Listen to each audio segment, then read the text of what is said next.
Зульфира Жумалиева Алча гүлдөгөн түндө. Окуган Бирмет Сыртбай кызы. 4-бөлүм. Армандуу балалык.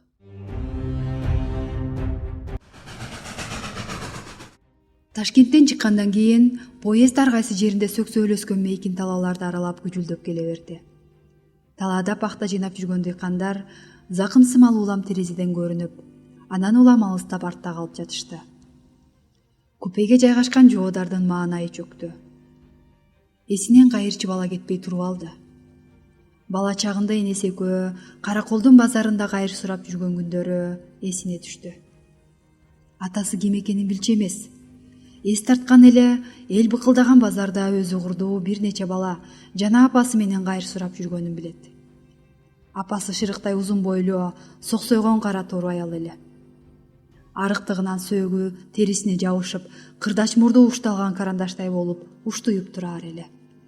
Жуударга нуру өчкөн, дармансыз көздөрү менен сууз гана карап койчу. Эркелеткени деле эсинде жок.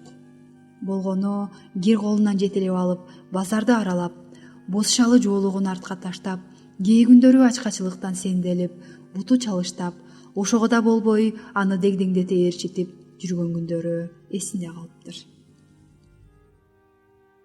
Бул ирет эс тартып калганда апасынын атасы ким экенин сурады. «Апа, менин атам ким? Ал кайда?» деп сурады жуудар бир ирет апасы даракка сүйөнүп, көлөкөлөп отурган кезде. Апасынын кабагы бүркөлүп, бир жаман нерсе уккандай түнөрүп, анан колун тескери шилтеп койду. Атаңды сурап эмне кыласың? Анын сага кереги жок. Бала ошол боюнча жоопсуз, түшүлгөн абалда калды. Ал үчүн Караколдун базарына аталарын ээрчип, ат, өгүздөргө учкашып келишкен өзү курдуу дүйнөдөгү эң бактылуу балдардай сезилер эле. Жоодар чыр, беттегенин бербеген доолу, жана ыйлак бала болчу. Кокус апасы каалаганын аткарбай койсо, доолуланып жерге жатып алып, оона ыйлар эле. Базарда ары бери өткөн кишилер анын бул жоругуна ачууланып, ал тургай кээде ыйлап жатканда буттары менен тээп, «О, үнүң өчкүр селсаяк!» деп жекирип, тилдеп өтүшөр эле. Жоодар андан сайын чаңырып ыйлачу. Ошол балалыктагы кордук жана ыза жоодардын ичине таш болуп катып, кийин аны сырттан муздак, иштен бекем кылды окшойт. Күнү бою базарда тилемчилик кылып жүрүшүп, кечинде Токтор деген улгайган, бир колу жок, кайырчы жана өзү теңдүү балдар менен базардын четине жакын жайгашкан, жаңы гана салынып бүткөн Дунган мечитинин короосуна баш калкалашчу. Жоодарга жаз менен жай абдан жакчу.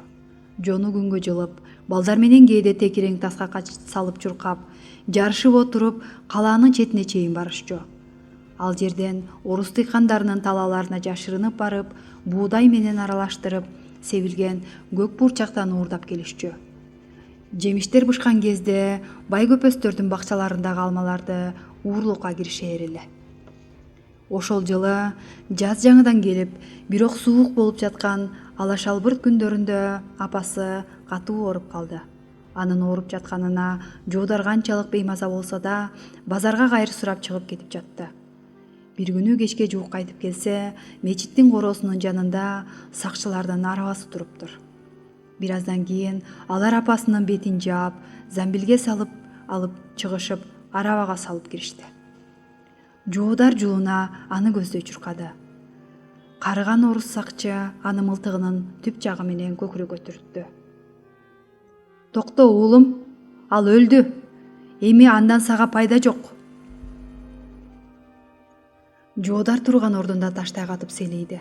Ошол маалда анын ийнинин карылуу бир кол кармап калды. Кылчая караса, соо колу менен аны бекем кармап турган Токтор экен. «Апаң бечара бизди таштап кетти. Жаны жанаттан болсун. Кайрат кыл, жигит». Жоодар баткакты аңгүл дөңгүл көчөдө калдырап узап бара жаткан арабаны карап, дел болуп туруп берди. Көзүнөн бир тамчы да жаш чыккан жок. Балким энесинин акыркы күндөрүндө оордан кыйналганын көрүп, эми жаңы тынчып калды деп ойлоду. ким билет? Жүрү уулум, сага бир ысык токко чалып койдум, шам-шум этип ал, деди доктор кайраттуу.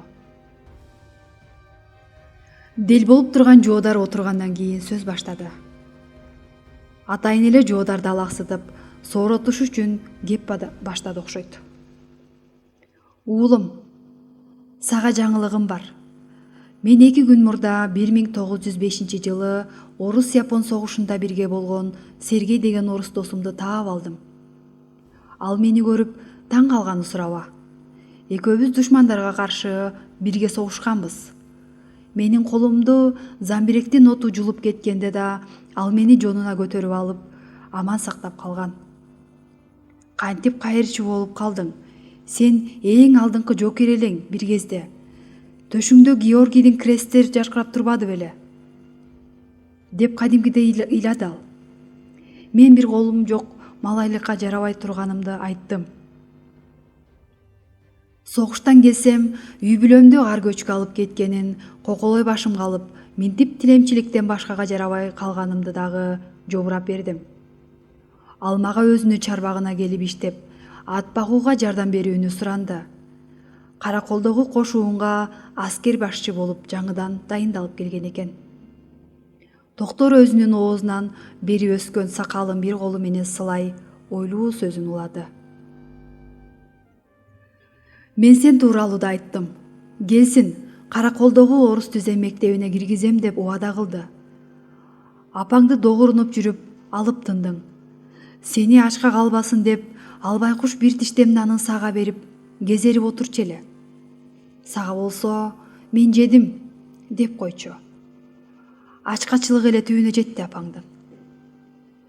Жоодар эмне дерин билбеди. Апасын биринчи ирет аяды. Аны менен өткөргөн армандуу күндөрүнө өкүндү. Ошондон кийин гана жоодар доктордун соксойгон арык тизелерин кучактап алып, буулоп тынч гана ыйлап кирди. Мурдагыдай бакырып, өкүрүп, жерге оонаган жок. Көздөрүнөн жашы токтобой агып жатты. Ал армандуу балалыгынын, ызаак урдуктун, айрылуунун, белгисиз атасына карата сагынуунун көз жашы эле. Доктор анын чачтарынан сылап отурду.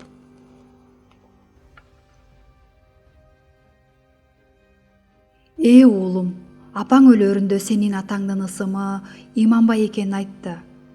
Балам чоңойсо айтам дечү элем деди. Атаң сенин төрөлгөнүңдү билбептир. Сен жашоодон үмүтүңдү үзбө. Адам канчалык бечара болуп жатса да, ал жакшылыктан үмүт үзбөш керек. Буюрса, мектепке кирип калгың бардыр. Ал жерде окуйсуң, чоң адам болосуң. Тиги Бишбек деген чоң калаага барып окуйсуң. Андан арыда Казактын даркан талааларында, Россиянын токой баскан кең өрөөндөрүндө эмне деген калаалар бар. Аларга да барасың, мыкты аскер адамы болосуң. Мен сенин келечегиңди бактылуу элестетем, уулум. Ошондо доктордун ушул сөзү дем бербегенде, жоодар азыр ушунчалык билимдүү адам болот беле, ким билет. Балким атасынын жарык дүйнөдө бар экенин билбегенде, жашоодон биротоло көңүлү калмак беле, ким билет. Азыр купеде тынч гана термелип бара жаткан жоодар бул өмүрүндөгү эң оор күндү эстегиси келбей, терең улутунуп терезени карады. Дагы эле чексиз талаалар терезеден зыпылдап өтүп жатты. Анын көңүлүн жанындагы Зыяштын коңуругу бузду. Караса, досу көрөң шапкесин көзүнө түшүрүп, 2 колунун бооруна алган бойдон оозу ачылганына карабай, ысыктан ныксыраганбы, куркурап уктап жатыптыр. Жоодар башындагы шапкесин чечип, жанына таштап койду да, ылдый эңкейе берип, отургучтун алдындагы боз баштыкка салынган алчаларга көз урунду. Жаңы бышкан алчалар купенин ысыгына эзилип, ого бетер кыпкызыл болуп чыгышыптыр. Ошондон кийин гана жоодар жолго чыгаарда ичине чок салып, кайра үтүктөгөн, таптаза болуп жуулган жүз арчысын шымынын чөнтөгүнөн алып чыкты. Алча салынган баштыкты өзүнө тартып, алып жеп, өткүр кара көздөрү менен терезени карап, алчанын данектерин жүз арчысына чогултуп бара жатты. Алчанын кычкыл ширеси оозуна тараган сайын жүрөгүндөгү ачуу да ошого кошулуп кеткендей туюлду.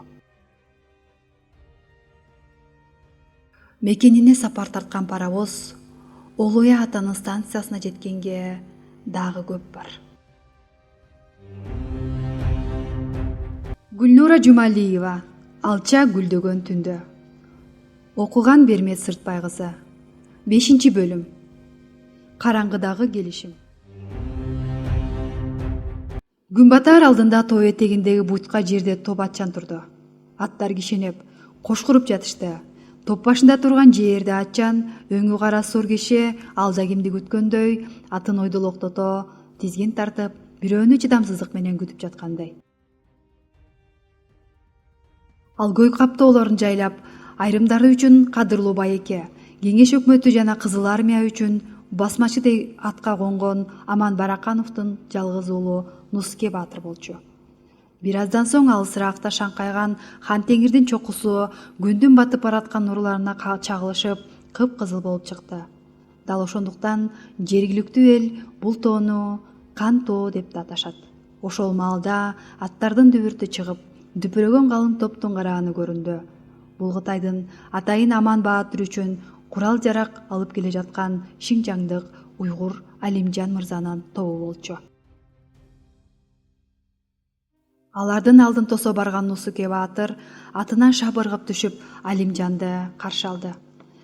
Аман эсен келип алдыңызбы, байеке? Шүгүр иним, жакшы жеттик. Өзүңөр жакшы турасыңарбы? Малжан аманбы? Атаң аман аксакал күйлү күчтүү жүрөбү? Баары шүгүр, байеке. Кеч чыгып калдыңарбы? Кытайдын чегарачылары өткөрбөй бир топко кармалдык. Жүрүңүз эми сүйлөшөлүк. Бааны бычышалык, Алимжан аке. Алыстан келген конок чатырды ачып кирген кезде төрдө отурган Аманды көрүп, жүрөгү шуу этти. Амандын өзү бул жерге келгенине караганда иши олуттуу көрүнөт. Арыбаңыз, аксакал, сиз да бул жердесизби? Деди кубанган түр кылгандай, эки колун бооруна ала элпек учурашкан амалкөй Алимжан. Көгүмдөр жагылган шамдын жарыгында анын кытмыр жылмайганы деле даана көрүнгөн жок. Жайланышып отургандан кийин сакалын сылаган Аман сөз баштады. Караколдун чегарасынын кошуун башчысы Николай Анохин экөөбүз мына 5 жылдан бери мышык чычкан ойноп келе жатабыз. Же алтын чыбады. Же мен анын көзүн куруткала албадым. Бул Совет өкмөтү дегениңден окуругу жылдан жылга узаргандан узарып эле бара жатат. Баягыдай кеңири бастырып жүрө турган заман жок. Аман көгүмдө ушул чакан чатырда отуруп, бир кезде ирбети жүрүп турган кезин эстегендей оор улутуна шыпшынып алды. Жакында кызылдар менен чечүүчү беттешке чыгайын деп турам, Алимжан Баатыр. Алжаган акмакчал. Эбак эле чыгышың керек болчу.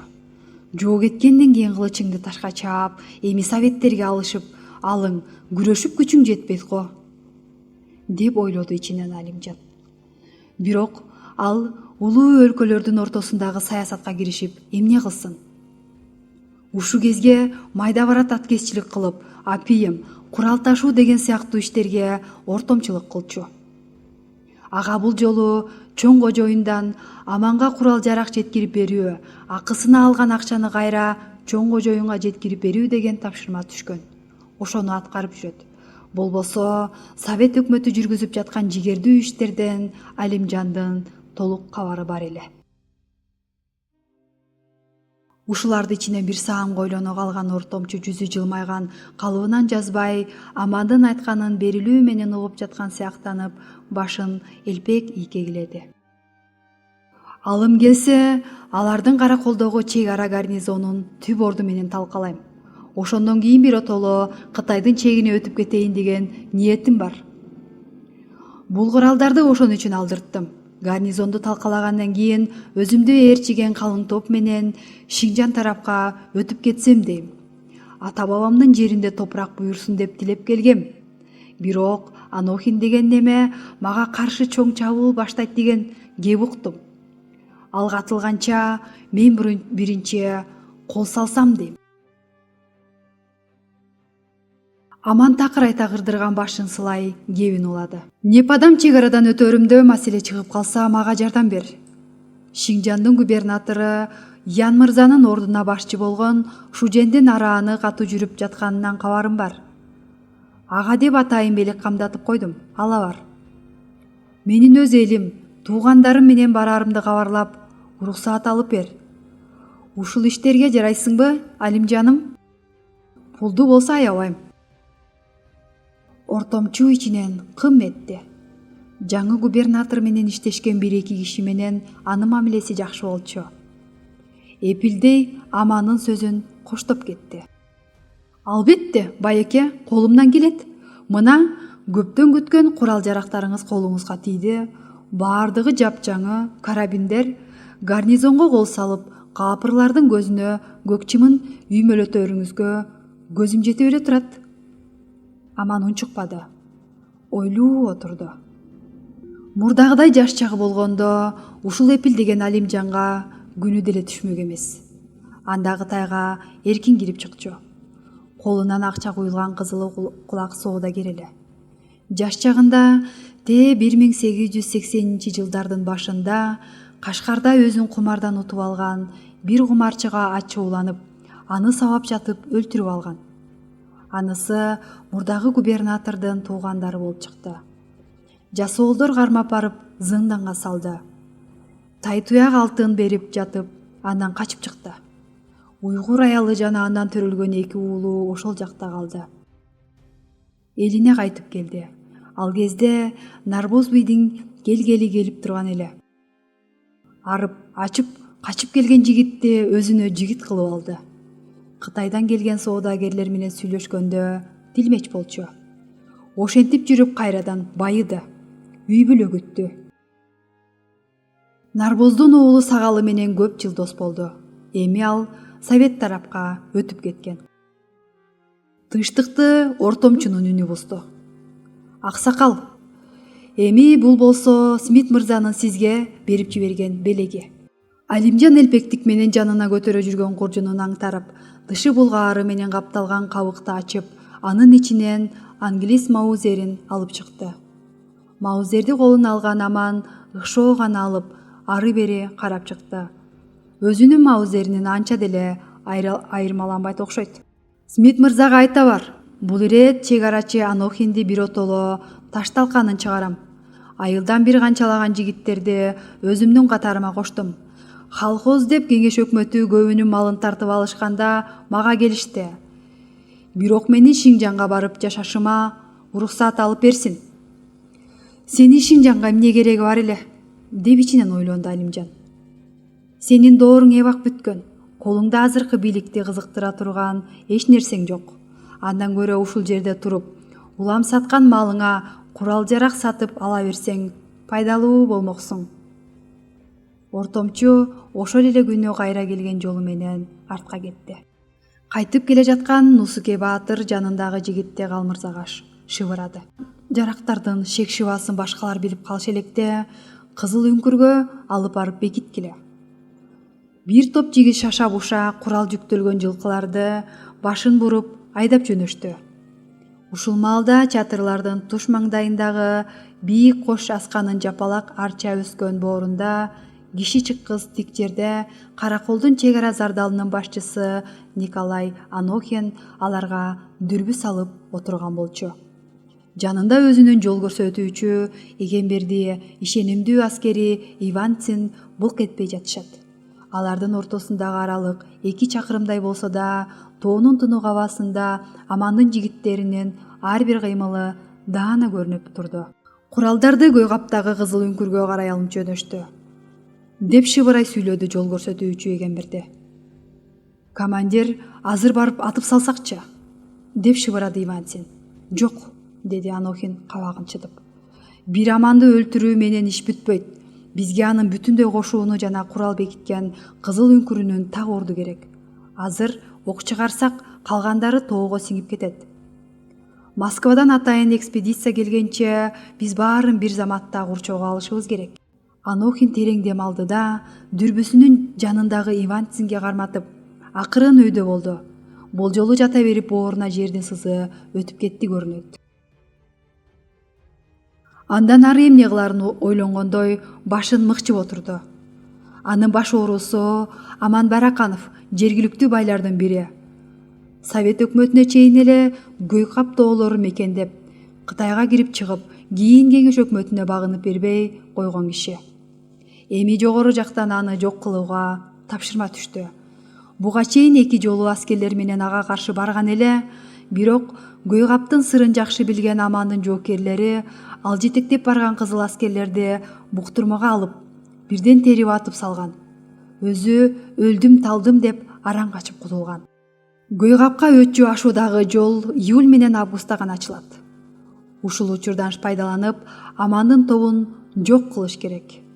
Болбосо колхоздоштуруу өнөктөгүнө каршы болгондор анын айланасына топтолуп, чоң бир күчкө айланууда. Барып келип эле мунун кесепети Анохиндин кара башына тиерине көзү жетип турат. Анохин Турнабайын кайра колуна алып, караңгыда курал жарак жүктөлүп, анын оордугунан кыйралаңдап араң бара жаткан аттарды карап улутунуп койду. Ушул куралдардан атылган чыркыраган ок анын төбөсүнөн учпаса болду. Эртерээк камданбаса болбойт. Кырдал оор. Гүлнура Жумалиева, Алча гүлдөгөн түндө. Окуган Бермет Сыртбай кызы. 6 бөлүм. Жаңы кызмат, алгачкы тапшырма. Фрунзедеги темир жол станциясынан жоодар менен Зияшты эч ким тосуп алган жок. Эми кайсы жерге барабыз? Деди досу ататынча жоодарга жайдар карап. Жоодар үн катпай баса берди. Карачы, туулган жердин абасы эле канча керемет. Ар бир баскан жердин топурагын да өпкүн келет, деп кулачын жайып кобурады көңүлү зергиген Зияш. Жоодар экөө Фрунзенин иттер ажылдап жүргөн ири буйруу тар көчөсү менен бара жатышканда акындык эргимеси башталды, деди жоодар ичинен сузганы. Минтип өрөпкүп турбаса да болбойт эми. Зияш суроосун кайталады. Иманбаев деп атам. Кайсы жерге барып башпаанек кылабыз? Түн кирип келе жатат. Мени ээрчип унчукпай баса бер, деп күн кетти жоодар. Ляппай үкөм. Фрунзе жоодарга ушул 3 жыл ичинде эч бир өзгөрбөгөндөй туюлду. Баягы эле жаандан кийин эзиле баткак болгон боз жолдор, үстүлөрү камыш менен жабылган жепирейген үйлөр, чоң дөңгөлөктүү арабалар менен жолду тарсылдата жүргөн кош ат чегилген трашманкерлер. Фрунзенин Борбордук Бульварная көчөсү менен өйдө бура беришкенде алды жактан 2 кабаттуу кыштан курулган имарат көрүндү. Маңдайына кызыл жылдыз тагылып, Кыргыз СССРинин Эл комиссарлар советине караштуу мамлекеттик бириккен саясий башкармалык деп орусча жазылып турган экен. Жоодар бул жака 3 жыл мурун келгенде бул жерлер минтип курула элек болчу. Азыр болсо баары өзгөрүп, советтик тартиптин катуу үйлеби сезилип турат. Жигит түз эле бийик күрөң эшикке карай басты. Зияш анын буга чейин милицияда иштегенин билсе да, таң калыштуу карап, бул жерде эмнең бар дегендей карап калды. Сен бул жерде күтө тур. Мен азыр келем, деди жоодар ага. Сыртта жай болсо да, муздак коридорлордо тамекинин түтүнү жыттанып, думандап туруптур. Күзөттө турган жоокер жоодарды көзүн ыкшыйта шектүү карап, документ сурады. Мени жолдош Головкин өзү чакырган, деди жоодар шыргана. ОГПнын Фрунзедеги бөлүмүнүн башчысы Владимир Сергеевич Головкиндин кабинетине кирген кезде жылуу каршы алды. О, жолдош Иманбаев, сени көргөнүмө кубанычтамын. Жакшы келип алдыңбы? Абдан күтүп жаттым эле, деди Головкин ордунан тура калып. Амансызбы, жолдош начальник? Головкин мулуңдай күлүп: «Кана, баралыңа келдиңби, шумкарым? Мындай жарыкка турчу», деди ал узун столун айланып келе жатканда кучагын жая. Күүгүм кирип бара жаткан тарыз терезеден түшкөн жарыкка жоодардын келишимдүү дене боюна жапкак көздөрү менен бир сыйра сынай карады. Анан келип бекем кучактап, далысынан таптап жатты. «Кел, жайланыша отур уулум». Мындай жылуу мамилеге эркелей түшкөн жоодар сырты күрөң булгаары менен капталган оору отуручка отура кетти. «Эми менин колум алдында иштейсиң», деди Головкин ордуна кайтып баргандан кийин үстөлдү черткилей. «Сенин талантыңды ишке колдонууга мезгил жетти уулум. Мен сенден көп нерсени күтөм. Сен биздин ишибизде алмаштыргыс, уникалдуу жөндөмдөргө ээсиң. Фотографиялык эс тутумуң, сейрек кездешүүчү белек жана чекистин ишинде ал баа жеткис табылга. Са окшогон тирүү архивдер биз үчүн баа жеткис. Жумушуң даяр, жатаканада даяр. Бүгүндөн калбай барып жайгаша бер». «Рахмат жолдош начальник», деди кубанган жоодар. «Бүгүн жанымда досум бар. Шаардагы центральныйга мейманканасына барып орун алсакпы дедик эле». Головкин баш ийкеп, элүүлөргө эбак келип калса да, толбогон тарамыштай денесин жеңил гана кыймылдатып, жыгаштарды какчырап кеткен терезенин жанына барып, чылымын күйгөздү. «Сен эмне мейманканага жаткандай акча ашып ташып жатабы? Анысы аз келгенсип, центральная мейманканасына барам дейсиң. Биздин эле жатаканага барып жайгаша бер. Досум дейсиңби? Ал бүгүн түнү калганга уруксат, эртеңден баштап башка жай тапсын.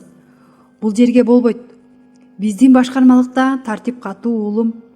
Бул жерде иштегениңди эч ким билбеши керек». Жоодар анын берилүү менен угуп башын ийкеп отурду. «Мен эртең борбордук аткаруу комитетинин жыйынына барам. Кечке чейин болбойм», деди анан Головкин алда немени эстегендей кабагы бүркөлө түшүп. «Сөздүн того тээр жери сага алгачкы тапшырма тууралуу кыскача айтып коеюн. Жакында Москвадан киноэкспедиция келет», деп сөзүн улады башчы, оор гүл салгычка чылымын өчүрүп жатып. «Алар жергиликтүү элдин жашоосу тууралуу тасма тартмакчы болуп, Хан Теңир тоолоруна барышат. Бирок түпкү максаты бул жөн гана экспедиция эмес. Эмне экенин өзүң түшүнүп жатсаң керек. Ошол жерлерде Аман Баракановдун бандасы азыркыга чейин бар. Аны жок кылышыбыз керек. Сенин милдетиң экспедицияны коштоо жана жергиликтүү чек ара отрядынын командири Николай Анохин менен бирге басмачы шайкасын жок кылуу». «Дайым даярмын, жолдош начальник», ордуна тура алган жоодар так жооп берди. «Эртең документтериңди бүтүр. Бүрсүгүндөн калбай Каракол кантонуна жөнөйсүң. Экспедициянын коопсуздугу үчүн сен башың менен жооп бересиң». Жоодар ал түнү жатаканада шыпты тиктей көпкө ойлуу жатты. Канча жылдан бери Караколго бара элек. Токтор кандай жүрөт болду экен? Армандуу балалыгы өткөн жер кандай өзгөрдү экен? Жүрөгү элеп-желеп боло берди.